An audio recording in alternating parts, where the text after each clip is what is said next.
Hello, everyone. Welcome back to another episode. I'm so excited for today's guest because I have worked with her personally, and she has just made such an impact on my life, along with thousands of other women's lives. And I feel like her story and her message is just something that everyone can resonate to. So, Amy, we are so excited to have you today, and thank you for being here. Well, thank you for having me. I'm just honored that you asked, and I'm grateful to be here. Well, okay, so for those that don't know you, I'm sure people have read a little bit if they're tuning into this. For those that don't know your story, I want to first kind of take us back to 4 or 5 years ago. What were hmm you doing? What were your habits? Because you've made a massive change in your life in such a short amount of time. And I think that's super empowering for everyone to hear just like Yeah, little tidbits of where you were and where you are now. yeah. I think that's awesome. So 4 or 5 years ago, like I'll just say that I was at my heaviest. I had raised two beautiful daughters, and we had a beautiful life, beautiful family, and but I had steadily just been putting on weight for probably 15 years. And it was like 2 to 5 pounds. So, you know, up 2 pounds, whatever. I'm Hmm. so happy with like life, and I'm just not really even paying attention. But you get to the point where you really start not looking at it anymore. And the next thing you know, you're someone that you don't even know who you are. So Hmm. at that time, I was working a corporate job, and then COVID came, and our business shut down, and so I found myself out of work in 2020 for the first time ever, of you know not of my own choosing, and so I was fortunate to be in a situation where I didn't have to work, and my youngest daughter was still in high school, and so I just kind of took time to figure out what I wanted to do, and I knew I didn't want to go back to corporate work because it would require us to move, and I Mhm. didn't want to move, and so I decided to become a school teacher, and I was at the time 2020, politics was all crazy and Mhm. everything, and I decided that in teaching and the teaching union and all that stuff was wild. So I just decided I would become a teacher and see what I could do to I don't know. I just thought I'd give it a try. I loved my elementary school where my kids went up the street. I loved it so Mm. much. I got such a great education, and I'm in a small town. Anyway, I became a school teacher, and I really loved it. I just loved it so much. But I was in also the position of we were eating out all the time. Both of my kids were heavily involved in sports, and we had developed this habit of just eating the ballpark, and then Mhm. eating on the road, and then travel ball, and this eating out. And so over time, it just becomes a habit. Mhm. Everyone can yeah, everyone can get what they want, and it's easy. And then my kids were gone, college. My husband worked very late at night, and always was working. And so I would pick up things on the way home because I was like, why am I cooking for one? So Mhm. I was eating out 7 days a week. I was teaching. When you're a teacher, I mean, there's food galore. Mhm. Parents just wanna give you food for be grateful. And, anyway, I found myself looking in the mirror and pictures especially, and just going, "I have no idea who you are. I really have no idea how this happened." And I was 210 pounds. I think, as heavy as 221 pounds at one point. And, yeah, that's where I was, and it was just like I was just turning 50, Mm. and I said, "This cannot be how this ends. Mhm. This cannot be that I'm just supposed to be old and fat and ride this out," but it seemed daunting to have gotten that big and not really felt the weight of contributing to it. You always just wanna say, "Well, it's my age," or "I'm busy," and you come up with all the excuses, but you get to a point where you're just like, I can't do this anymore." Mhm. So that's where I was. Yeah. Thank you for the background. I think it's so important too, because now getting into this of what was the point that I know you said you can't do this forever. This is not it. There's got to be more. So what was kind of that turning point for you? What was the pinnacle? Well, I think I had spent enough years disappointing myself because of course, every January 1st, I was on a new diet. Mm. And then throughout the year, I would always try to start a new diet, but I was literally at the point where I could start a diet on Monday. I could be off of it by Monday night, or I could be Mhm. off of it by Wednesday because I would just always gave in to that need Mhm. for emotional eating, which I don't think at the time I was recognizing it as emotional eating, but of course it was. Um, so I I just remember one night, I think we had to go somewhere and I had to put on I was trying to find something in my closet that fit, and all the clothes were just getting bigger and bigger and bigger. And they were also not just getting bigger, but they were like they were neck to wrist, everything Mhm. covered. And I just threw myself down on the bed and I was in tears. I was like, I can't do this. Mhm. I've tried, and I had been praying, and I have a journal that I found and went back, and it's crazy because every year, like 2000, 19, it'll say, "God help me, I need to lose 20 pounds." And then Mm. it's like, "God help me, I need to lose 30 pounds." Like, I wasn't a journaler every day, but I did it often Mhm. enough that I'm literally reading these pages going, "I was praying about it, and I'm still gaining the weight." And every Mhm. year I am asking for more help to lose more weight. Um, but I think it was a God moment for me because I just happened to I was crying, and then I felt sorry for myself, so I laid in the bed and I started scrolling on my phone, and I happened to come across I saw, I had started following Skylar, who was my fat loss coach. I didn't even know what a fat loss coach was. I didn't even Mhm. know that coaching was a thing. But, he had posted something. I said, "I don't think you can help me. I think I'm a lost cause." And I was at the point where I was thinking about it all the time. I was thinking about how I have to lose this weight, and then I was thinking how I've gotta go eat the things I wanna eat. And so all I'm doing is living in the middle.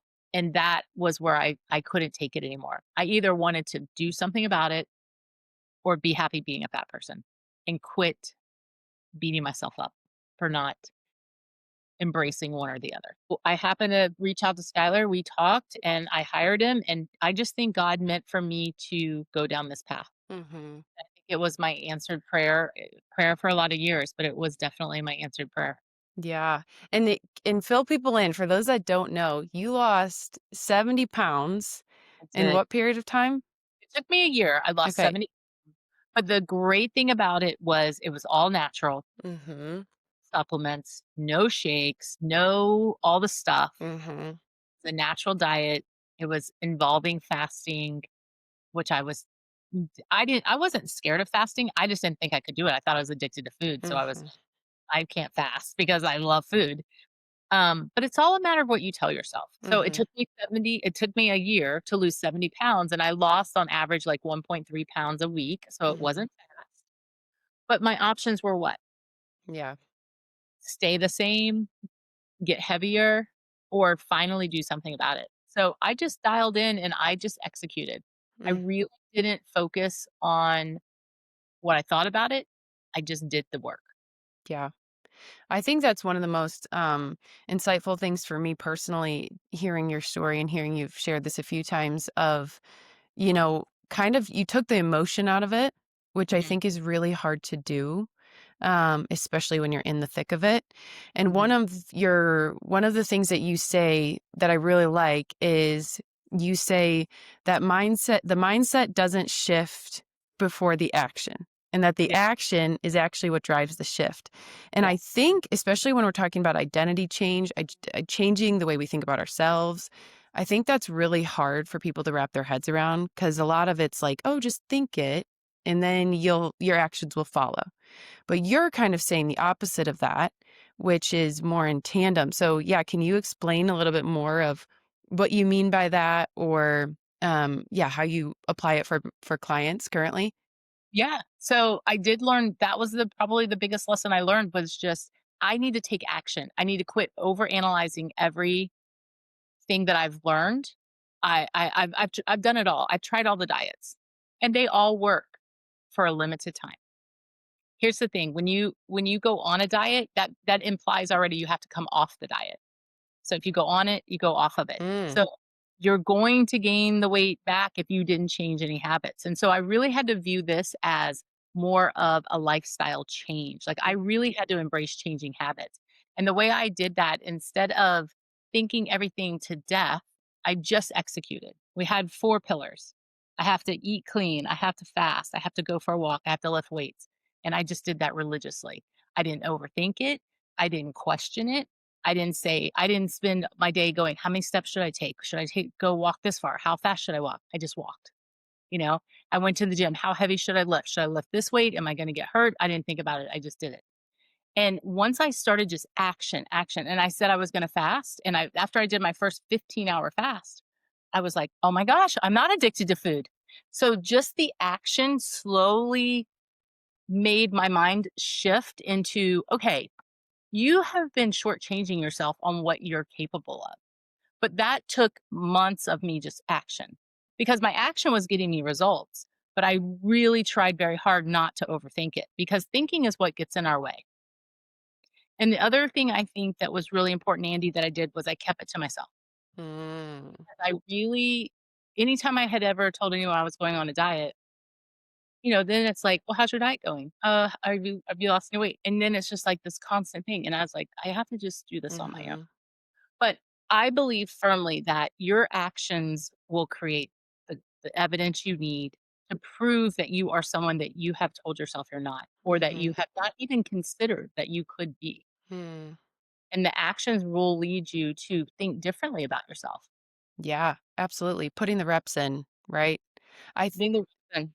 I think the decision fatigue is something that I've fallen into a lot too of, right, what should I eat? What should I do? And, I work in functional medicine. I work with clients all the time. However, when it comes to self, it's funny how the brain works because we can talk ourselves out of just about anything, going for the walk, Yeah, you know?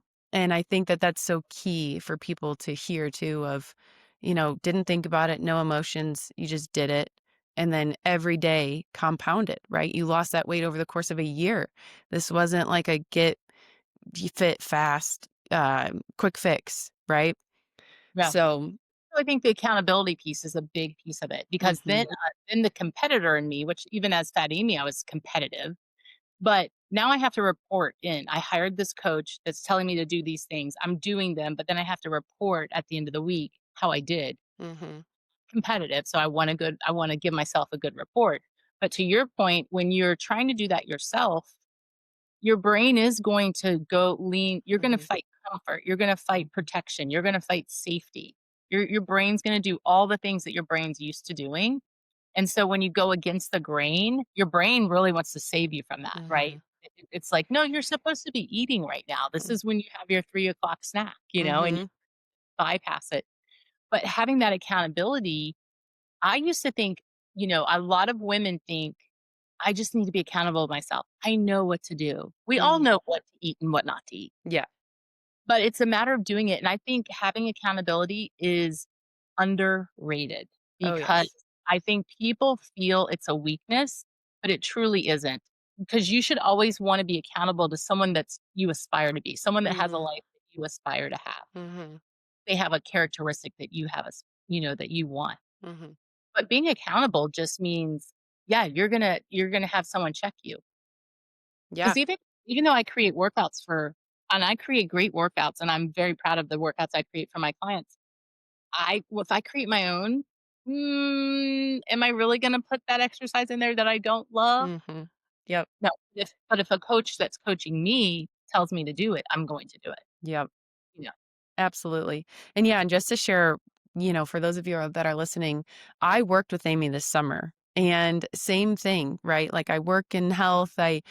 And it was a little bit humbling for me, but I was like, the accountability is what I need. I had a 5-month-old at the time, and I was like, I know how to do all the things, but I just need someone to be like, you have to do it. Like, Yes. and it can't be a friend. I think that's Yep. another key component. Can't be a friend, can't be my husband, because the justifications and the excuses, I can't give Amy those excuses. She's like, why didn't you get it done? Which Yeah. is exactly what we need. And Yeah. I think, and again, I had, one thing I mentioned to Amy prior to the podcast is she works with women of all ages, and I was one of the younger ones you've worked with. Is that correct? Yeah. Yeah, and having a baby is one reason I was drawn to this kind of fasting mechanism and what she teaches is that it's less decision fatigue. I don't have to count my calories. There Yeah. is no calorie counting. I don't have to count my macros because especially as a mom, I don't have time for that. I don't know anyone that really truly has time for that. That's a whole other discipline, no matter the age, no matter the circumstance. So I really love that and just wanting to share how it impacted me. And maybe you could go into that too of what drew you to fasting. I know you learned it from Skylar, your coach, as well. But what was your mindset going into it, and what have you learned since? Where you're like, "Wow, this is the thing that for fat loss specifically is really key." First of all, I went into it thinking I was addicted to food and I was never going to shed these pounds. And then fasting, what it proved to me was that's a story I'm telling myself. If Mm, I want to wake up every day as Fat Amy and say you're addicted to food, guess what? I'm going to be addicted to food. mhm, But once I did that first fast, even though it was a short one, I was so overwhelmed with like pride. Like, oh my gosh, I'm not addicted to food. At least in that moment, I didn't think I was. mhm, That first fast just led to the next one, led to the next one, the next number, and the next one. But what fasting did for me, it made me understand that, well, first of all, I thought about it from a biblical standpoint. And the fact that biblically, there was not grocery stores, there was not food everywhere. You can get food within 30 seconds of wherever you are anytime. mhm, And that is not how we were meant to live. That is not what God created. We are all a product of overindulging. Our bodies were never designed to eat that much food, consume food all the time. mhm, When the fitness industry put out there about, 3 or 4 or 5 small meals, snacks in between, in grazing, and just eating all day, keeping your metabolism going, that's truly not how anyone was designed. Your biology, your DNA was not designed to work that way. So once I accepted that, then I really understood that fasting is how we're supposed to live. And mhm, then you're supposed to fuel your body. And food is fuel. Food is not entertainment. Food is not a drug. It mhm, fuel. It's like putting, gas in your car. mhm, But what kind of gas do you put in your car? You wanna put high octane if you wanna get the best performance out of it. Well, the same thing with your body. You wanna put the best nutrients in it. And I wasn't being nutrient even educated. I was eating packaged food, I was going out to eat, takeout, and all of that.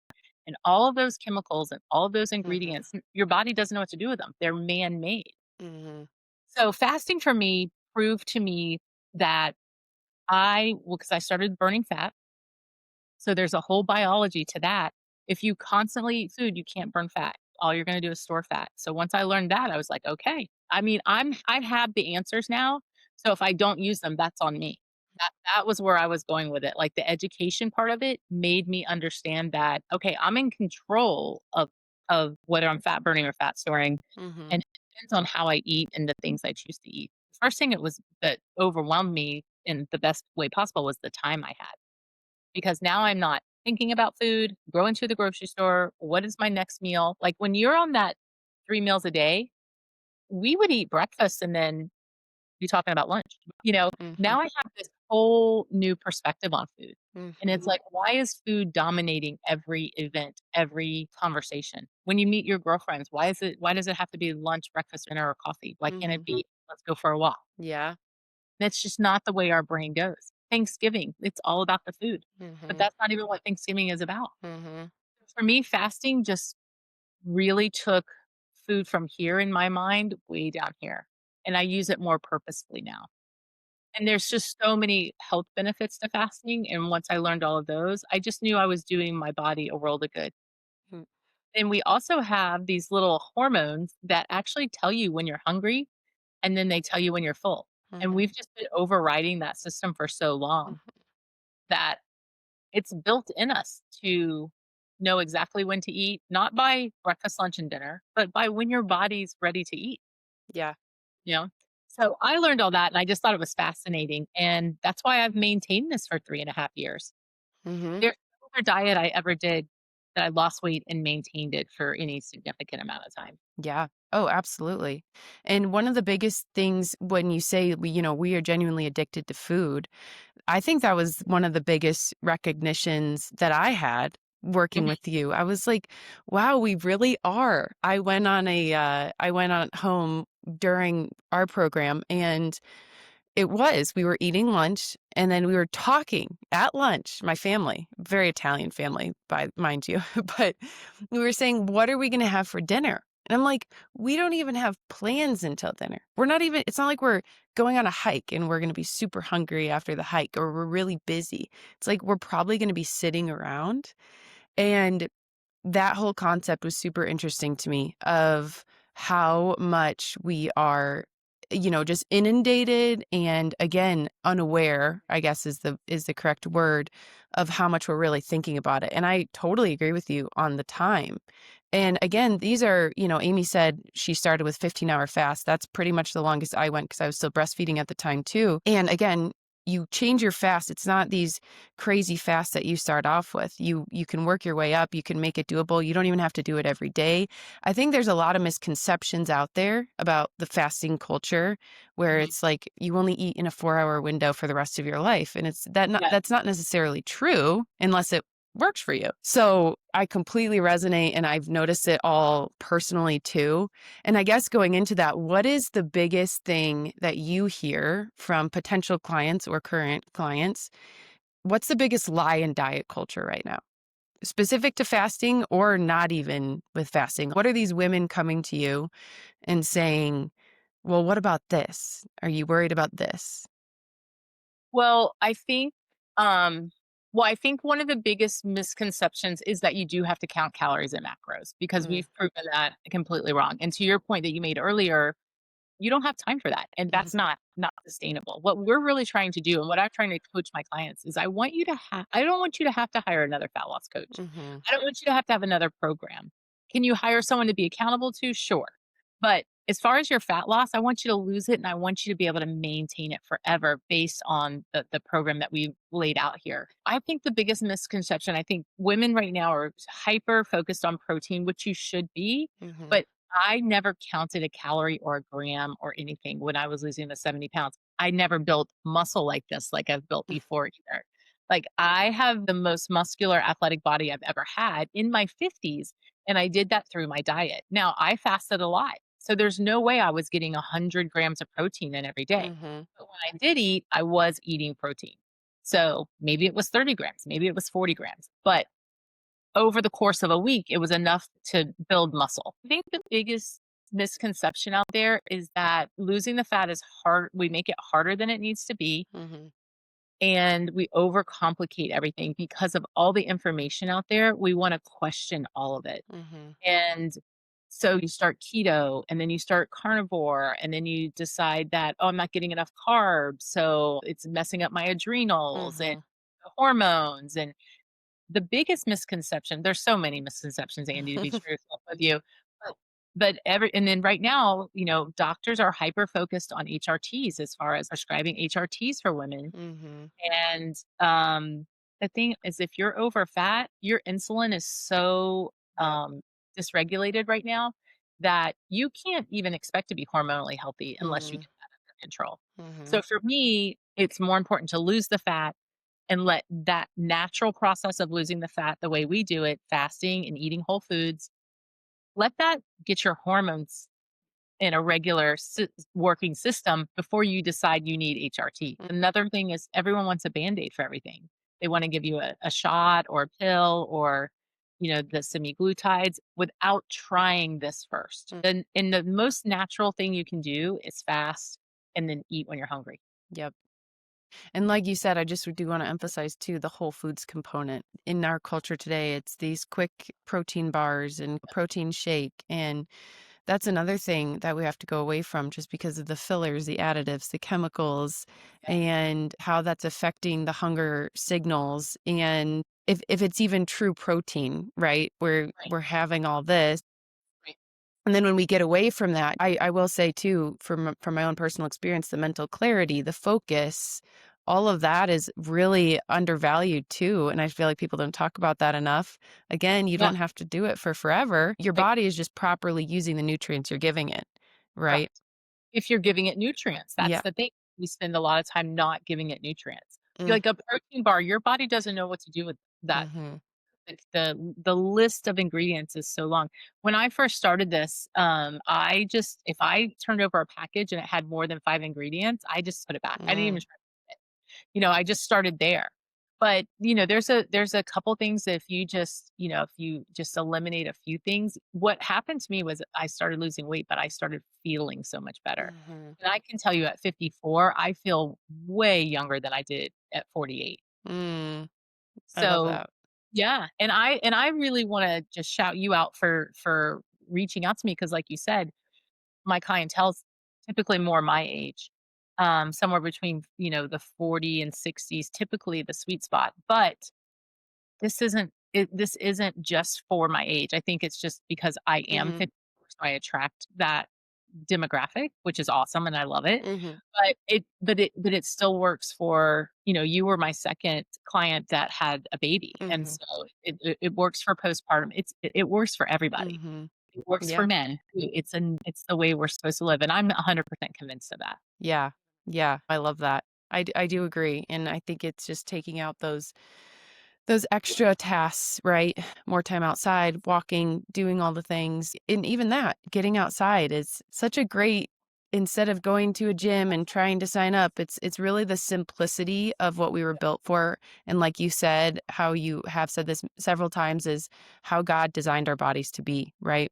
How we are supposed to be spending our days in the sun with our family, not overcomplicating it, eating whole foods. Like, really, I think old me, maybe, especially like a college me where I was eating whatever I wanted, Yeah. hearing that would have been like, oh, well, that sounds really complicated. How do you have time for all that? When really, it's just so much more restful for your body, for everything, your mind, all of it. Yeah, and it's not always easy, especially if you're coming from a very chemical or, hyper palatable food diet, Mhm. but it is simple. It's not easy, but it's simple, and once you apply the things, I mean, there's never a reason you can't go for a walk. Mhm. Yeah. And we don't even encourage running because running is hard on the body, Mhm. much harder. It raises your cortisol, and cortisol is one of those hormones that then wants to hold on to belly fat. But then running also creates hunger. Mhm. So when I learned that, I was like, I had spent my whole fat Amy thinking I was never going to be thin if I didn't become a runner. Mhm. So I tried, but I never loved it. I'm just not one of those people that loves running. Yeah. And but when I found out, "Oh, I just have to walk?" "What do you mean?" It's just a matter of moving. Typically, people think that because you get older we like to say we get older, so therefore it's harder for us to lose weight, but typically what happens is you get older and you get less active, you Yeah. get more sedentary, and then therefore you gain weight. Yep. Really didn't have anything to do with your age. It had to do with Mhm. Yeah, really important. And like you said, the words have power, right? So the stories that we're telling ourselves, oh well, I'm getting older. And even for me, right? A lot of my friends too, I could have said, oh well, I have a baby. Oh, I'm busy. I'm not sleeping as much. Fill in the blank. I think every season of life, and this is where this is really important of how God designed us, is every season of life has its own obstacles that we're gonna have to have willpower, have discipline and actually create the changes that we want to see become fruitful in our lives, right? right. So, that being said, for people that are listening that are like, okay, I want to get going, what is something that someone can start with today? Something simple, something easy, and whether that's fasting, whether that's walking. And I know this is hard because I know that's all of it works so well together. Yeah. But what comes to mind for that? I think because out of all the things we do for our to change our body and to become the healthiest version of ourselves, nutrition is going to be the most important. Mhm. So if I gave you one thing that would be easy to do, maybe not fun, but easy to do, is I would stop snacking. I Mm. would make my meals very purposeful. Yeah, I would add into that, like, if you're not hungry at breakfast, doesn't mean you have to eat breakfast. Mm, that's But this very counter a lot of people would argue with that, right? And can you expand on that? Because I do think this is really important. I think there's people that are saying, "Oh, well, that's high cortisol. We need to eat. We need to be making sure we're having protein first thing in the morning." Can you expand on why you might not need that?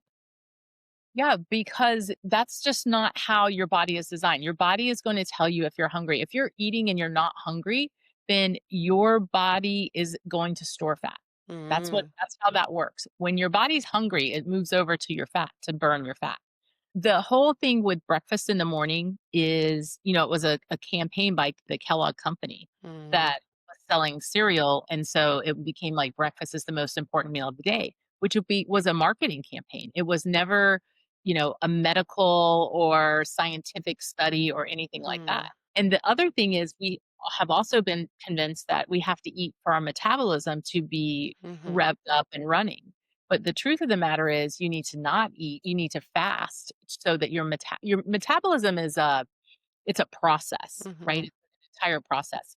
So when you're eating constantly, you're slowing that process down. And metabolism, the process speeds up when there isn't food coming in. So Mm. metabolism is higher then. But it's just a misnomer to think that you need to eat first thing in the morning. It's also a misnomer to think you need to have eaten before you work out and after you Mhm. work out. Yeah. Like those things, you really just need to listen to your body. Are you hungry? Mm. Your body will tell you if you're hungry. And Mhm. that's hard because people are used to eating. Your brain will tell you that you're hungry. Mhm. But if you're not hungry for protein, you're not hungry. You're craving something, or you have an appetite for something, or you have a desire for something. All of that can be legitimate, but it's not true hunger.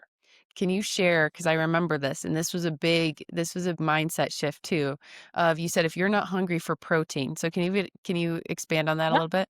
Yeah, yeah, yeah. So if your body, so your body is made up of mostly water, but Mhm. then the next thing is protein. Mhm. So your organs are protein, your muscles are protein, your hair, your nails, all of it is protein. So if you think about it, that's what if those things are needing to be fed, that's what you're going to crave is protein. The example I like to use is when you if you have a bowl of like say potato chips, Mhm. you could eat the whole thing. Yeah. You can eat the whole bag. Everybody can because there's no nutrients going in filling you up. Mhm. But if you have a bowl of pork chops or Mhm. chicken breast, you will eat 1, maybe 2, and you'll be like, "I'm good," Mhm. because that is satisfying a need in your body. Yeah.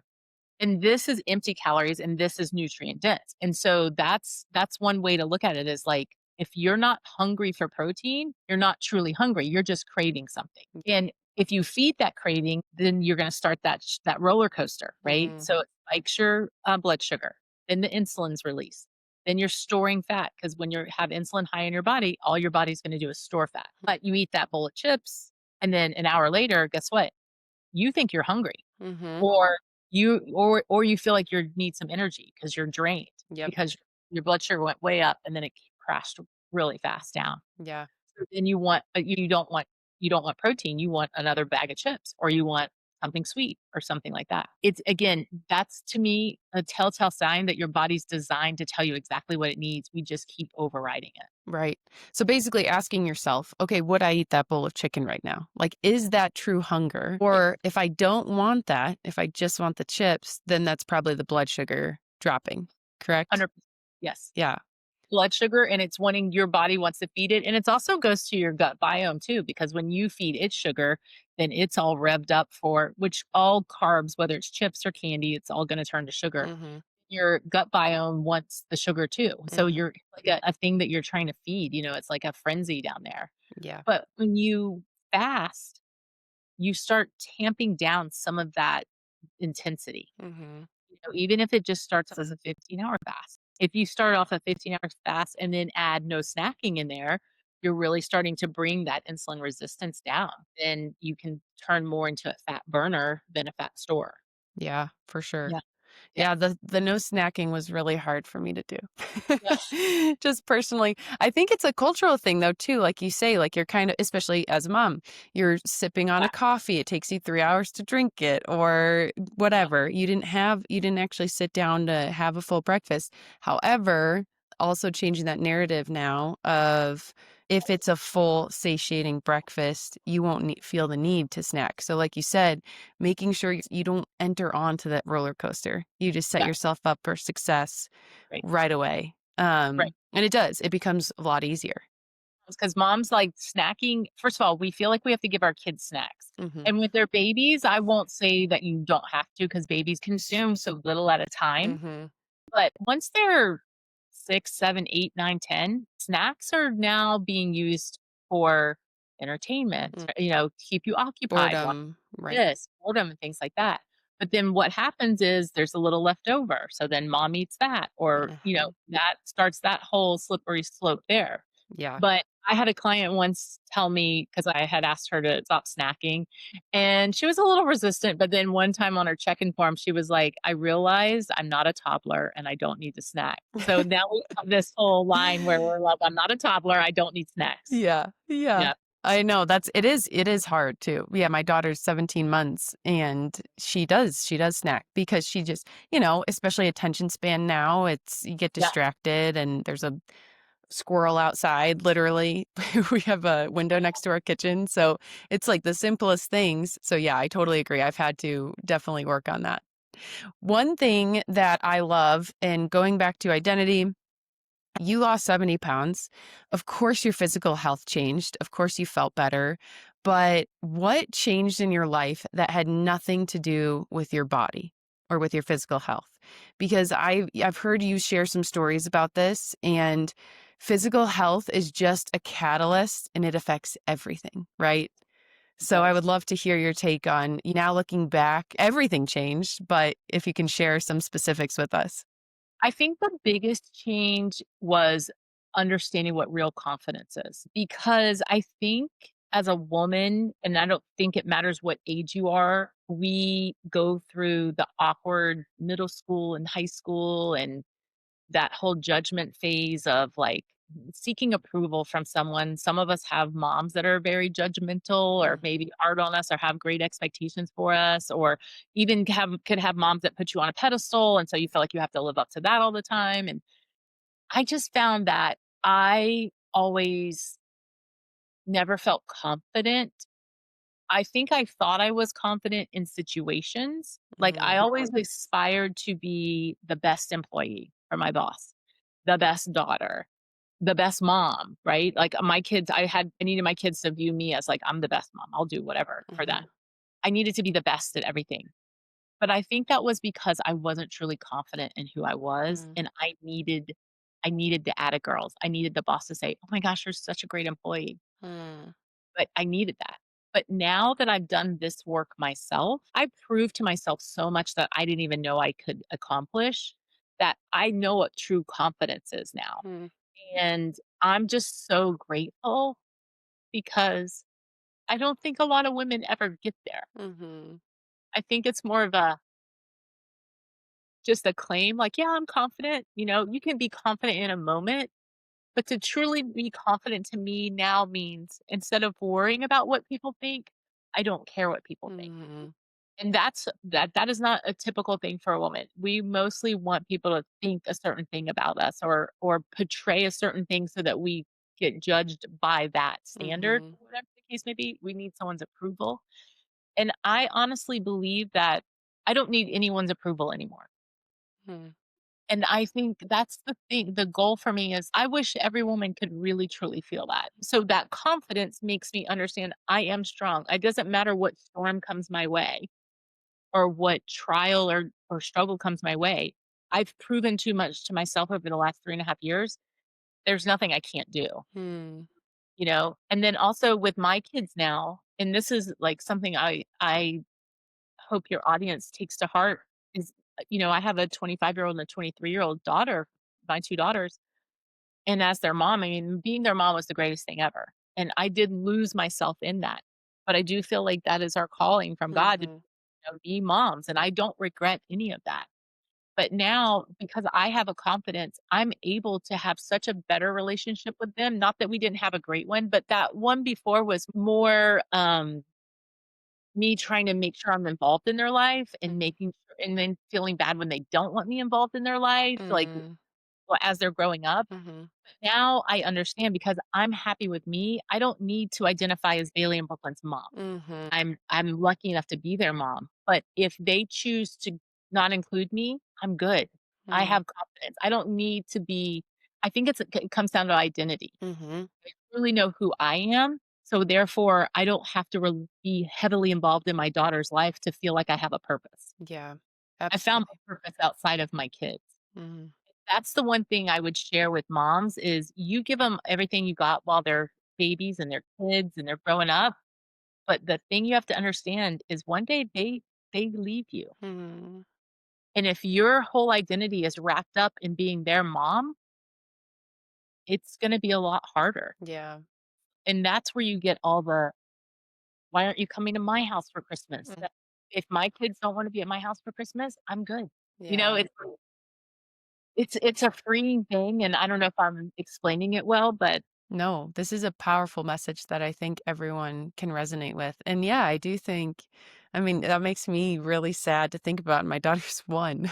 yeah, So, but right. I do agree. And I think even, just sharing a personal experience of how I've said I've worked with Amy, this, like feeling really good about yourself, even in postpartum, that's a really tender season.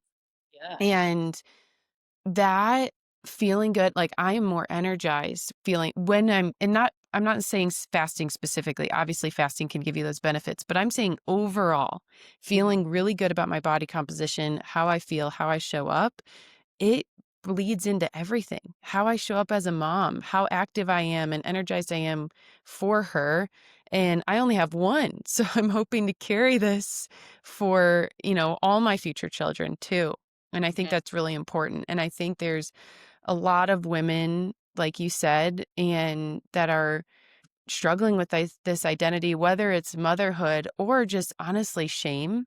I think that's Mhm. a big thing of, can I get there? Like the former you. Yeah. And what would be your message for that person? Or maybe it's your message for, Amy 5 years ago. What would you go back and tell her? What would you go back and tell a woman right now that's like, can I do this? And what if it's, yeah, what if it's really hard? Yeah.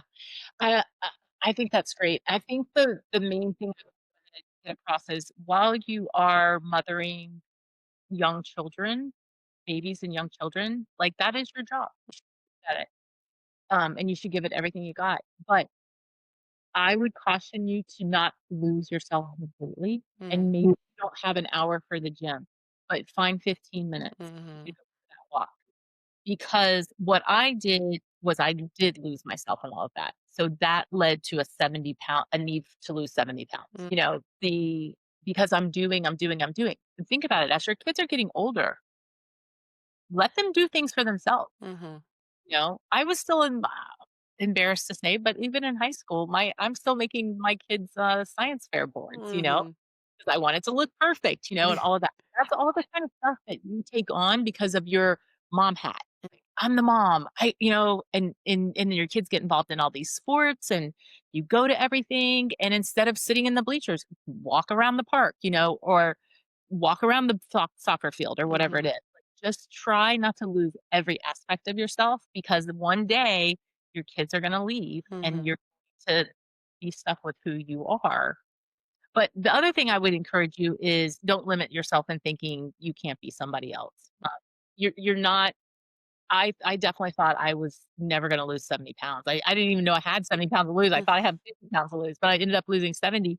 But, no matter how deep the despair is, when if you have a weight issue, you can always find your way out, and it mm, doesn't have to be overly complicated. mm, Just need a little support, and you need a little encouragement, and you need some education on the proper way to do it. And I'm convinced if you do this program or live this lifestyle, the sky's the limit. I mean, I'm mm, doing things I never would have dreamed 3 years ago I would even do, mhm. physically. So it's just all confidence building at that point. Yeah, and the confidence building is just it just is a domino effect, truly, Yes. of once you're a perfect testimony to this. If you guys don't follow Amy on Instagram, highly recommend. It's so motivating, and it's not just like, there's some stuff in there where it's really tangible and to-dos, like, here's a really high protein recipe and very practical, but she's also doing you did a bodybuilding competition, didn't I you? I Yeah, did. not even last year, this year, right? Yeah, I did one in June and one in September. And it's so funny because when I lost all the weight and I got really muscly and, like, first time I'm, like, ever can see my muscles, my oldest daughter said to me, she's like, "Mom, This is about 2 years, Mhm. this about a year, 2 years ago. She's like, "Mom, just tell me you're never gonna do a bodybuilding show." And I was like, "I of course not. I would." 6 months later, I think her and I had a talk about it. And I think what it was because it took me a couple of 6 months and then I decided I wanted to do it. But I had changed my body so drastically from fat Amy to fit Amy that I wanted to see how far I could really push my body. Mm. And keep in mind, I'm doing this at 54. Yeah. But I talked to my daughter about this the other day, and I think when her saying that to me, "Mom, don't do it. Tell me you're not doing a bodybuilding show." What it told me was she thought I could do a bodybuilding show. Mm. Like, it almost was what I now attribute to, she believes I could do a bodybuilding show, Yeah. that highly of what I've done to my Mhm. body.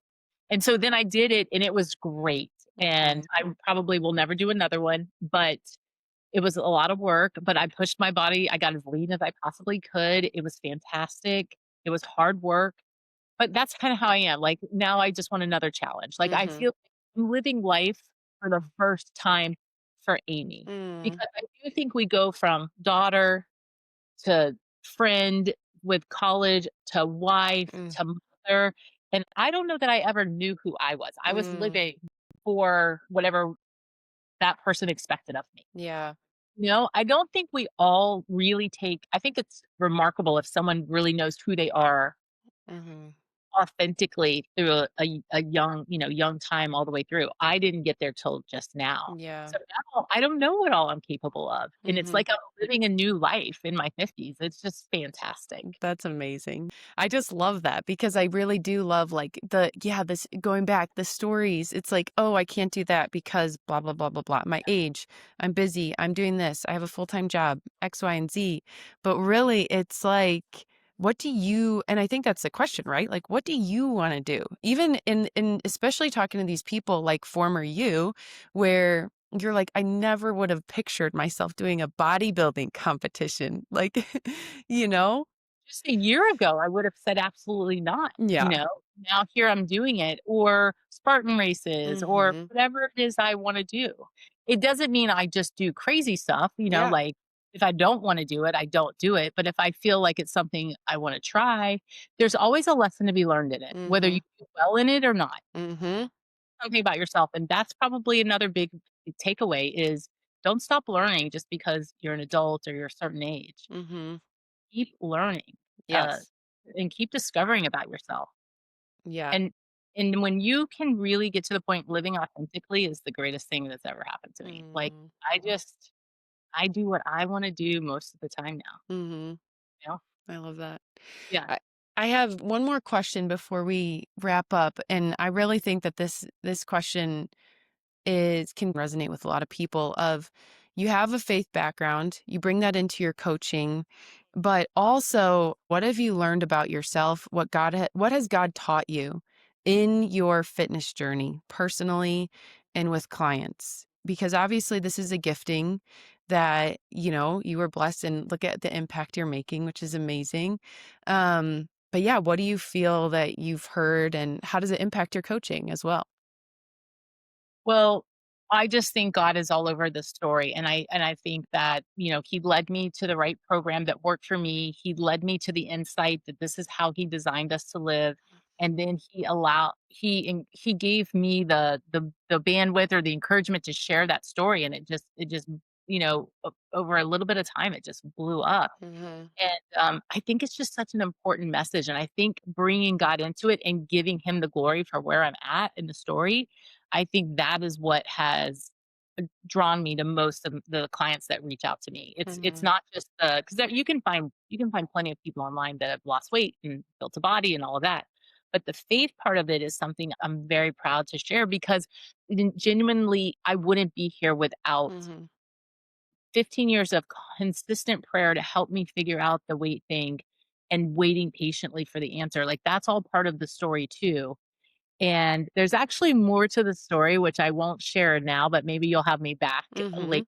Yeah. But um, I do believe that I always thought the reason was he had me go through this transformation so that I could help all of these Mm. women that are stuck like me, that were stuck like me, and I believe that to be true. Mhm. There's a greater story behind that even that, I am gonna leave you with a little bit of a I would cliffhanger on that. say, wait, now. But, ultimately, he needed to I needed to be the strongest version of myself Mm. to understand what was coming my way. Mm. Mhm. Um, it's big, but if it had happened when I was fat Amy, I Mm. would've been a mess on the floor. Mhm.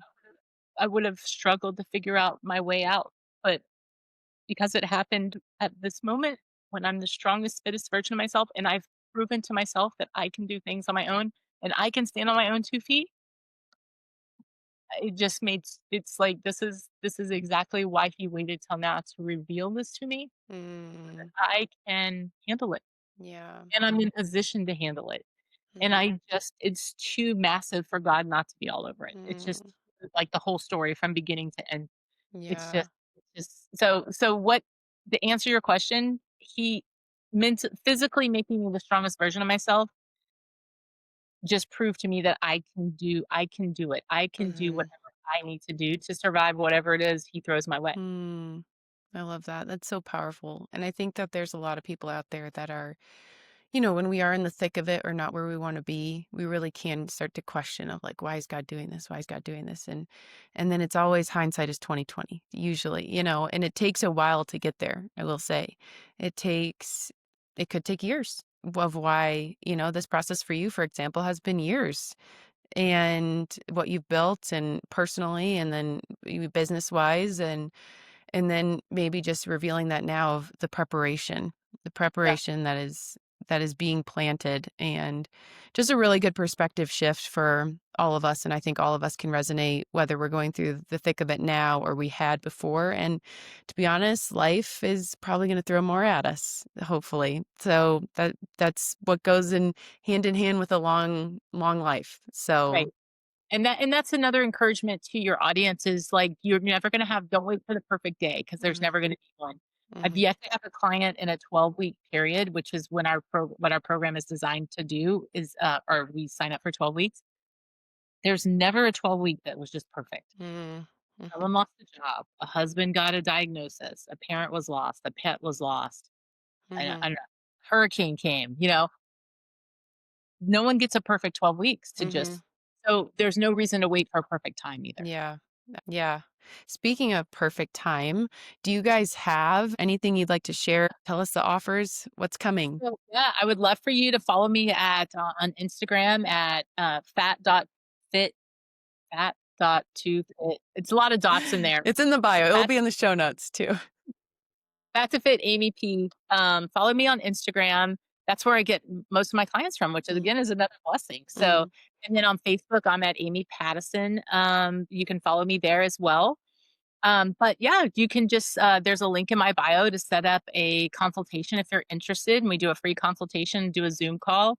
But we're all about fat loss and fitness. We want you to be the healthiest version of yourself. We offer a 12-week program and we offer one-on-one coaching as well as group coaching. mhm, So a different, offering a different price if depending on what kind of support you need. mhm, But both of our programs are very successful, and we are very happy with the results that we get our clients and we're dedicated. And I will say I think we provide one of those very elevated high touch mhm.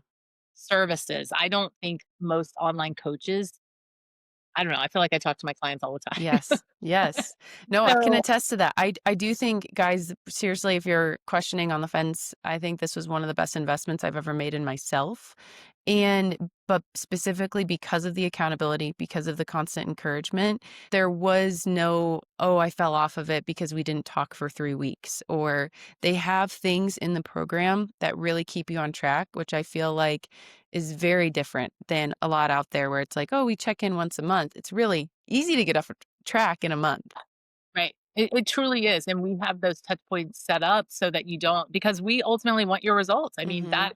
I want this for women so badly just because of what the quality of life that has happened to me, you know? Mhm. And I think that's the focus. Like, don't worry about your longevity, worry about the quality of each day. Yes, absolutely. Yay. Okay, well, we'll definitely have to have you back. Thank you so much for your time today. This was amazing. And yeah, I will put everything in the show notes so people will know where to find you. Awesome. Thank you for having me.